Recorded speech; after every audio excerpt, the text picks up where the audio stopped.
Assalamualaikum warahmatullahi wabarakatuh. Halo sahabat baik, balik lagi di podcast Salam Kenal. Aku Syakira. Hari ini aku ditemenin sama komunitas anak muda yang hebat banget, berani ambil langkah di isu lingkungan, yang ambil langkah untuk menjaga lingkungan. Saat ini aku ditemani sama Aira. Hai. Salah satu tepuk tangannya dulu, mana tepuk tangannya? Aira ini salah satu tim dari Savo Team, benar? Oke. Nah, Aira, sekarang ini kan perubahan cuaca lagi banyak banget kita kita rasakan ya, kayak di Bogor misalnya. Dari yang tadi pagi itu cerah banget, terus habis itu siang-siang panas banget, tiba-tiba 5 menit kemudian hujan deras. Nah, itu kan perubahan cuaca yang ekstrim banget ya. Nah, menurut kamu nih gimana pandangan kamu tentang kerusakan iklim atau kerusakan lingkungan yang terjadi di sekitar kamu atau di Indonesia? Oke. Terima kasih Kak pertanyaannya. Oke. Jadi tadi tuh kerusakan iklim sudah terjadi di Indonesia ya. Jujur kalau menurut aku pribadi, kerusakan iklim sudah terjadi di Indonesia itu ada banyak banget. Kayak kemarin tuh sempat aku baca-baca 10 di data dari 2024, 10 tahun terakhir itu luas hutan yang ada di Indonesia itu berkurang sekitar 15,2 juta hektar.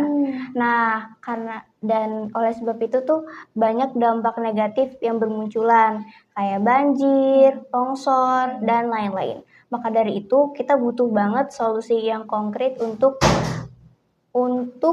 mengatasi masalah tersebut. Oke. Wah, berarti emang banyak juga nih akhir-akhir ini berita-berita yang ngebahas tentang banjir, terus habis itu tanah longsor dan lain sebagainya. Anyway guys, sebelum kita ngebahas tentang lebih lanjut lagi, kenapa tadi aku langsung nanya tentang pendapat Aira, karena aku mau nanya langsung ke CEO-nya Salami ini, apa sih si Salami, kenapa Salami ini bisa berdiri. Nah, jadi nanti kalau misalnya teman-teman, kenapa ya Aira ini langsung ditanya pendapatnya, benar? Karena nanti aku mau bahas lebih seru lagi sama CEO-nya Salami. Jadi sekarang kita bahas tentang isu-isu lingkungan dulu ya Aira ya, oke. Aira punya pengalaman pribadi nggak sih tentang kerusakan iklim atau kerusakan lingkungan gitu? Paling kalau pengalaman yang aku rasakan itu akhir-akhirnya bener ya yang tadi kakak bilang kayak makin panas gitu. Tiba-tiba paginya tuh adem tapi siangnya panas, itu adem lagi. Tapi kalau dari pengalaman waktu itu aku diceritain dari pengalaman Kak Salman sama Kak Azim Kak Farhat, itu mereka sempat kejebak banjir di sekolahnya bulan Maret kemarin. Itu berarti banjirnya Aira tahu seberapa parah di sekolahnya? Banjirnya tuh kalau nggak salah sampai 2 lantai. 2 lantai ya? Berapa? Pokoknya tinggi banget. Soalnya di belakang layar ada ini guys, ada Kak Salma sama Kak Gozinya. Nanti kita bakal ngobrol-ngobrol seru juga sama mereka. Tinggi banget ya berarti airnya, debit airnya. Itu berdampak banget sih berarti sama pribadi. Kalau misalkan dari Aira sendiri ada nggak? Kalau itu kan pengalamannya Kak Gozi sama Kak Salma. Nah kalau dari Airanya sendiri ada? Aku Atau paling tadi sih yang perubahan cuaca itu aja ya? Bete nggak sih kalau misalnya cuaca kayak gitu? Bete banget Kak. Sebagai Gen Z itu kesel nggak sih? Kesel banget. Ya, fun fact guys, ternyata kalau cuaca itu bisa mempengaruhi mental kita juga. Jadi cuaca yang gak nentu itu ternyata gak cuman berdampak buruk sama fisik kita yang sering sakit, ternyata mental kita juga bisa kena, dan juga yang dirugikan gak cuma manusia doang ya Aira ya. Kalau cuma sadar tapi gak gerak rasanya kayak gak cukup ya gak sih Aira? Betul. Gimana kalau kita panggil Kak Salman? Setuju gak Aira? Boleh. Oke, kita panggil Kak Salman buat bahas-bahas tentang Salami lebih lanjut, dan juga apa sih yang udah Salami lakuin untuk lingkungan ini, gimana? Setuju Aira? Setuju banget. Oke, kita panggil Kak Salman. Sekarang aku lagi sama Kak Salman, CEO dari Salami. Nah, kita mau bahas lebih jauh kenapa itu bisa terbangun komunitas Salami. Nah, dari tadi kan aku udah ngobrol sama Aira nih. Aku jadi dapat ilmu baru kalau misalnya ternyata hutan di Indonesia itu mengikis atau mengecil. Ya benar. Nah, sekarang aku mau ngobrol sama Kak Salman, kenapa sih bisa terbentuk Salami? Langsung aja. Yes.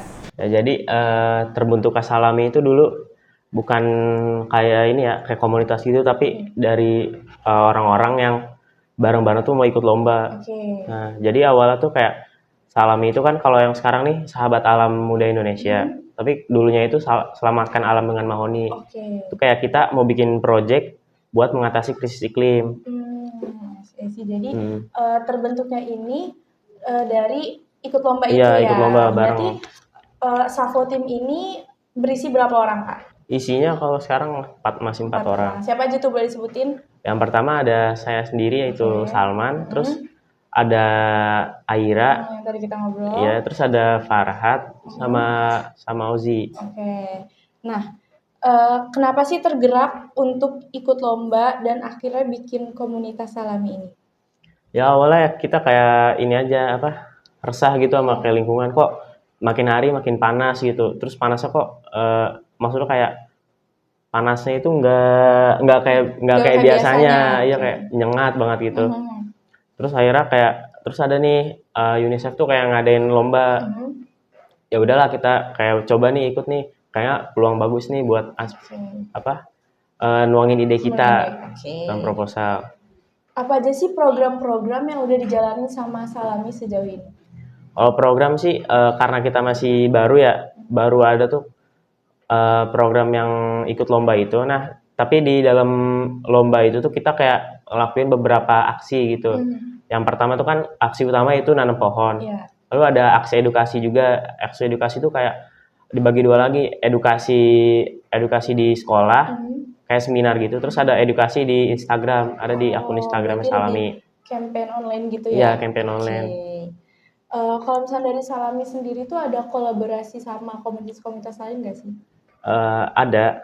Jadi, apalagi tuh kalau yang boleh. Jadi ada kolaborasi itu kayak misalnya sama pihak Salam Air, terus sama Rimba, sama pihak warga lokal juga. Jadi buat penanaman kan kalau nanam pohon tuh kayak kita butuh lahan, terus butuh orang juga ya. Butuh orang. Sampai 100 pohon ya guys. Fun fact-nya ternyata Salami ini nanam berapa pohon? 100 pohon. Di mana? Di Telaga Saat. Yes, keren banget. Guys, tepuk tangan dulu guys. Tepuk tangannya. Oke. Nah, dari yang aku baca, yang tadi kakak sebutin juga, prestasi Salami ini awalnya dari ikut lomba Eco Ranger Youth Lead Action, benar ya? Nah, buat teman-teman yang nggak tahu apa itu Eco Ranger Youth Lead Action itu adalah diselenggarakan oleh UNICEF dan Green Generation Foundation untuk menjaga lingkungan, menginisiasi aksi iklim, khususnya di daerah Kabupaten Bogor dan juga Kabupaten Tegal. Nah, Kasalaman ini dan juga Safo Tim, yaitu terdiri dari Aira, Kasalaman sama Gozi, satu lagi Farhan, itu bergerak di Kabupaten Bogor. Karena tadi Kak Salaman udah cerita ini apa sih Salami itu, terus kenapa bisa terbentuk Salami, program-program apa yang udah dijalani sama Salami.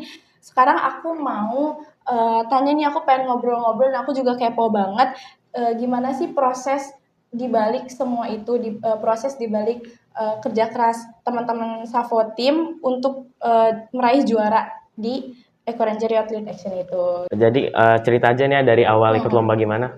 Jadi awalnya itu kan belum kebentuk nih tim. Nah, yang baru saling kenal itu aku sama Aira. Nah, akhirnya tuh si Aira nih ngajakin gitu nih, ada lomba nih dari UNICEF. Ayo kita coba ikut. Terus kata aku kan aku pertimbangin dulu. Soalnya latar belakang aku juga kan pesantren. Takutnya bentrok kan kalau pesantren tuh nggak boleh bawa handphone juga, alat elektronik. Akhirnya tuh maksa-maksa, ya udah aku ikut. Akhirnya ikut lomba itu. Ada tantangan nggak sih dibalik kan yang aku baca udah ini juga ya, apa namanya, edukasi juga ke sekolah-sekolah ya? Ya baru satu sekolah sih. Satu sekolah, oke. Itu ada tantangan nggak sih dibalik semua kegiatan itu? Ya banyak banget, mulai dari kalau kita kan yang di pesantren nih mau komunikasi sama yang si Aira ini kayak agak susah gitu. Soalnya kita tuh nggak megang HP juga. Terus juga pas waktu itu tuh pas seminar tuh ada kendala geser jadwal gitu. Jadi yang aslinya hari Selasa tapi diubah jadi hari Rabu.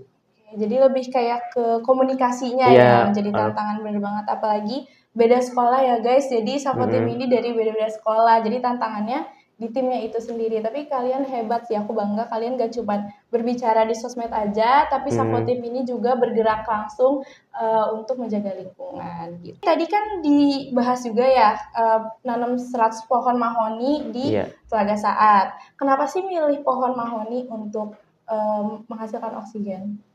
Jadi kan awalnya itu kita tuh ada rencana buat nanam di daerah industri. Industri itu kan terkenal sama polusinya, polusi karbonnya sama timbalnya. Nah, kalau yang aku teliti gitu, nyari-nyari di paper-paper tuh, pohon mahoni itu sangat baik buat menyerap timbal sama karbon. Jadi dia tuh kayak kemampuannya tuh kayak paling oke lah gitu kalau buat di sini. Lebih unggul. Iya, untuk lebih menyerap unggul. itu. Terus juga dia tuh pohonnya tuh kayak bisa beradaptasi di segala kondisi lingkungan. Kayak misalnya ke lingkungan ekstrim ya, dia tuh masih bisa bertahan gitu. Nggak kayak kebanyakan pohon lain. Oh, ilmu baru lagi ternyata pohon mahoni itu bisa lebih beradaptasi, terus juga bisa menyerap emisi karbon ya. Iya, benar. Karena tadi kita udah bahas program apa aja sih, terus habis itu kita bahas juga kenapa pohon mahoni yang diambil pertama kali sama Savo tim untuk ditanam, dapat banyak ilmu dari Aira yang pertama, terus habis itu dari Kak Salman juga. Sekarang aku mau ngobrol tentang Salami itu sendiri, kolaborasi Salami dengan komunitas lain. Aku mau ngobrol bareng Gozi, boleh ya Kak Salman Boleh. ya? Oke, sekarang kita panggil Gozi. Halo Gozi. Nggak usah nervous, senang aja. Gozi kan berarti satu sekolah sama Salman. Iya, betul. Nah, sekarang aku mau ngobrol-ngobrol sama Gozi. Selain Salam ini berkolaborasi dengan komunitas seperti Salam Ed dan juga UNICEF dan lain sebagainya, ada nggak sih program yang deket-deket ini bakal dibuat sama Salam? Ngomong-ngomong soal kolaborasi, kita juga lagi open banget nih buat sekolah-sekolah alam. Jadi kita pengen ngebuat kegiatan yang seru banget kayak sharing pengalaman kepada adik-adik yang ada di sekolah alam. Terus kayak seperti nanam bareng sambil belajar soal alam. Oke. Atau juga berkolaborasi langsung dengan suatu acara yang bermanfaat di komunitas sekolah tersebut. Oke, kayak misalkan nanam pohon bareng atau edukasi-edukasi gitu ya. Oke, jadi gak cuma sama komunitas-komunitas saja, tapi sama sekolah juga lagi berencana untuk kolaborasi gitu. Oke. Mungkin di luar sana banyak nih teman-teman muda lain yang pengen juga udah sadar akan isu lingkungan yang lagi gak baik-baik aja, tapi mereka bingung nih mau mulai dari mana. Ada tips gak dari Gozi? Tentu bisa. Yaitu kalau kita peduli terhadap lingkungan, nggak harus dari hal-hal yang besar. Kita bisa dimulai dari hal kecil kayak mengurangi plastik yang sekali pakai, memakai tumbler, terus mengurangi pemakaian listrik dan air. Itu berarti gak mesti harus nanam 100 pohon dulu, jadi harus dimulai dari diri sendiri dulu ya, benar ya? Oke, dari yang tadi disebutin Gozi kayak mulai dari mengurangi sampah plastik, terus pakai tumbler, pakai bahan-bahan yang reusable. Nah itu dampaknya apa sih ke lingkungan kalau misalnya kita menerapkan itu setiap hari, Gozi? Dampaknya bisa besar banget buat lingkungan. Pribadi kita lebih peka terhadap lingkungan, jadi nggak sering buang sampah sembarangan. Iya benar. Kan banyak kok kayak oknum-oknum kayak yang buang sampah lempar aja gitu ya. Oke. Iya benar banget. Jadi mengurangi sampah plastik juga, apalagi di laut sekarang Indonesia menjadi penyumbang sampah terbesar juga ya di laut ya, plastik. Oke. Kalau misalkan ada anak muda di luar sana yang punya pemikiran sama dengan Salami ini, bisa nggak sih join atau misalkan hanya sekolah-sekolah yang kolaborasi sama Salami aja? Tentu bisa banget. Kita lagi buka open kolaborasi juga kepada teman-teman yang pengen ikut di kegiatan Salami. Jadi kayak bisa membantu kita dari media sosial kayak seperti buat poster Yes. tentang lingkungan Oke. atau video-video tentang peduli terhadap lingkungan. Oke. Kalau misalnya mau tahu lebih lanjut bisa ke Instagramnya apa namanya? @salami.project. Oke. Kalian langsung bisa aja langsung DM atau hubungi nomor kita. Yes, betul. Kayak Kak pengen join. Kak ada apa nih Kak selanjutnya Kak gitu. Oke, seru banget obrolannya tadi dari Aira, Salman, dan juga Gozi, anak-anak muda yang berani untuk ambil langkah menjaga lingkungan. Karena kita udah ngomong sama satu-satu Savotim nih, mereka juga punya job desk masing-masing. Gimana kalau misalnya kita ngundang langsung tiga-tiganya untuk kasih pesan ke teman-teman di luar sana juga nih. Kita undang Savotim, yeay! Nah, teman-teman, sahabat baik, sekarang kita udah tahu nih dari awal ilmu-ilmu baru yang dikasih sama Savotim ini, mulai dari Kak Aira, Kak Gozi, dan juga Kak Salman. Ternyata lingkungan itu perlu untuk dijaga dan juga lingkungan kita itu akhir-akhir ini lagi nggak baik-baik aja. Nah, dari Kak Salman boleh dong kasih kata-kata untuk anak-anak muda di luar sana yang lagi nonton podcastnya tentang lingkungan ini, Kak. Ya, boleh. Jadi buat anak muda di luar sana, kita tuh bukan hidup di zaman dimana krisis iklim tuh masalah masa depan, tapi masalah kita hari ini. Udah dirasain kan kayak panasnya tuh kayak apa, terus kayak masalah-masalah lain lah. Jadi pesan buat anak muda, kalau misalnya kita tuh masih cuek, gimana nanti generasi yang akan mendatang bakal punya tempat yang layak dihuni apa enggak nih? Kalau dari Kak Gozi nih, pesan untuk teman-teman yang lagi nonton podcast untuk jaga lingkungan apa? Boleh disampaikan? Untuk para anak muda yang di luar sana, kita memiliki 3 hal, yaitu waktu, energi, dan idealisme. Ketiga ini kalau kita pakai untuk hal yang berdampak, itu bisa baik di lingkungan. Ya udah, boleh dari Kak Ira dulu nih. Oke, kalau dari aku singkat aja, yang penting itu mulai dari hal kecil tapi konsisten. Karena konsisten adalah kunci. Paham? Paham Kak Ira, oke. Nah, teman-teman, sahabat baik, meskipun podcastnya tadi cukup singkat, tapi banyak banget manfaat yang bisa kita ambil. Mulai dari aware dengan lingkungan sekitar, yang ternyata lingkungan kita lagi nggak baik-baik aja. Terus juga manfaat dari pohon mahoni. Ternyata pohon mahoni itu nggak cuma besar, tapi manfaatnya juga besar ya, teman-teman. Dan juga buat teman-teman sahabat baik yang masih kepo dengan Salami, itu apa aja sih program-program selanjutnya, itu bisa langsung kepoin di Instagramnya @salami.project. Nah, jadi langsung aja dicek Instagramnya. Teman-teman, bumi itu adalah warisan, jadi harus kita jaga. Jadi anak muda itu harus jadi bagian dari solusi, bukan malah merusak. Oke teman-teman, sekian dari saya Syakira dan juga teman-teman Savotim, ada dari Kak Salman, Kak Gozi, dan juga Kak Aira. Thank you untuk ngobrol-ngobrol santainya di siang hari ini. Terima kasih untuk ilmu-ilmu barunya sudah dibagikan juga. Selamat bertugas kembali di Savotim dan juga Salami Bangun Perubahan. Terima kasih banyak. Assalamualaikum warahmatullahi wabarakatuh. Bye-bye.